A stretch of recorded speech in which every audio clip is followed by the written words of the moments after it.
अस्सलाम वालेकुम। पहले हमने कीमो रिसेप्टर पढ़ा। अब सेंट्रल जो कि मेडुला ऑब्लोंगेटा में सिचुएटेड करता है, जो कि पीएच के बहुत सेंसिटिव है। अब हम पेरिफेरल कीमो रिसेप्टर्स पढ़ते हैं जो कि कॉमन कैरोटिड आर्टरीज के पास पाए जाते हैं और आर्च ऑफ एओर्टा।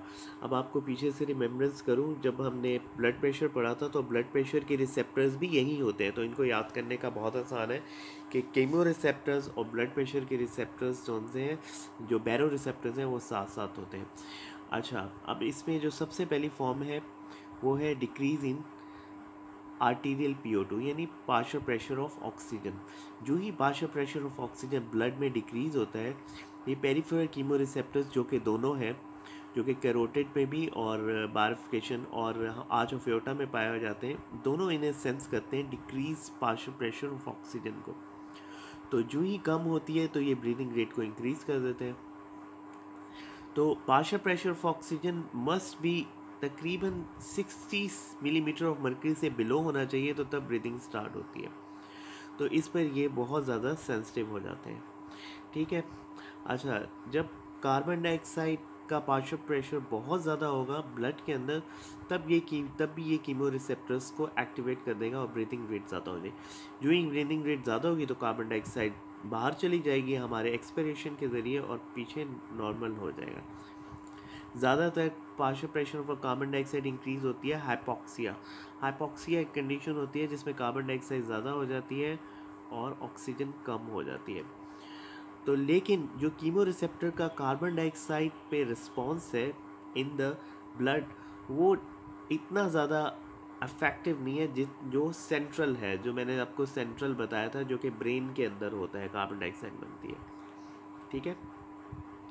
इसके अलावा increase in arterial hydrogen ion, पहले हमने ऑक्सीजन की मिकदार पढ़ी थी, arterial partial pressure of oxygen. Now you are reading the increase in arterial hydrogen ion. तो arterial hydrogen ion specially carotid body, जो पेरिफेरल कीमो रिसेप्टर्स होते हैं, इनको स्टिमुलेट करता है। तो जब भी हाइड्रोजन आयन ब्लड के अंदर ज़्यादा हो जाता है तो पेरिफेरल कीमो रिसेप्टर्स जो उनसे हैं ये इसको सेंस कर लेते हैं।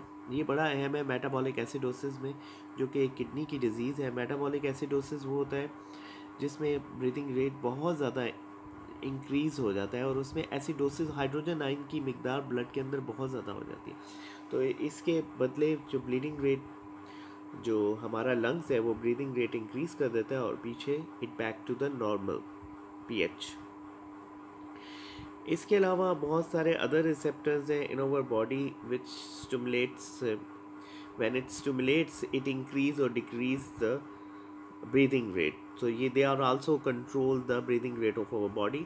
इसमें सबसे पहले है लंग्स टच रिसेप्टर्स, जो कि हमारे स्मूथ मसल्स ऑफ एयरवेज में होते हैं, मीन ट्रैकिया एंड ब्रोंकाई। ठीक है। जो ही लंग्स टच करता है या डिस्टेंस करता है तो ये ब्रीदिंग रेट को डिक्रीज कर देते हैं। ठीक है। इसे हेयरिंग बॉर्डर रिफ्लेक्स भी कहते हैं। इसके अलावा जो उनसे हमारे इरिटेंट रिसेप्टर्स होते हैं, जब भी आप कोई इरिटेशन या डस्ट वगैरह हो तो हमारे एयरवेज में एपिथेलियल सेल्स होते हैं, वो स्टिमुलेट आ जाते हैं और वो डस्ट और पोलन्स को रिमूव कर देते हैं। ठीक है। इसके अलावा जो सबसे अहम और रिसेप्टर्स हैं वो जे रिसेप्टर्स हैं, जिसे जुक्स्टा कैपिलरी रिसेप्टर्स कहते हैं। ये हमारे एल्वुलर वॉल्स के होते हैं। इसका मतलब they are located in the deep in the lungs close to the capillary, जहाँ एक्सचेंज ऑफ गैसेस होती है between the oxygen and carbon dioxide.